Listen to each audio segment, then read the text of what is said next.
आपण मैंने समस्ते जानी बीजेपी सरकार सारा भारत वर्ष रे अन्याय अनीति दुर्नीति नारी धर्षण एवं प्रत्येक क्षेत्र रे ये गणतंत्र को हत्या करी चली।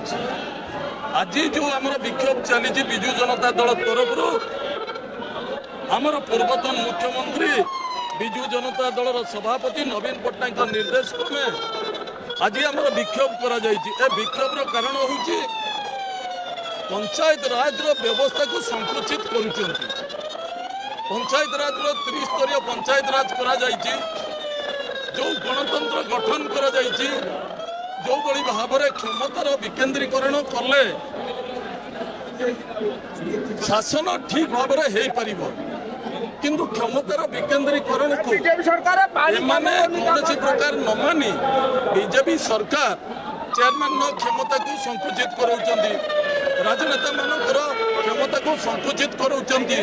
तांकर जेतिकी क्षमता दबा कथा से क्षमता को अटकाई कैंसल करी वीडियो को एग्जीक्यूटिव ऑफिसर को दायित्व दौरान आ द्वारा गणतंत्र हत्या करुचंती बीजेपी सरकार।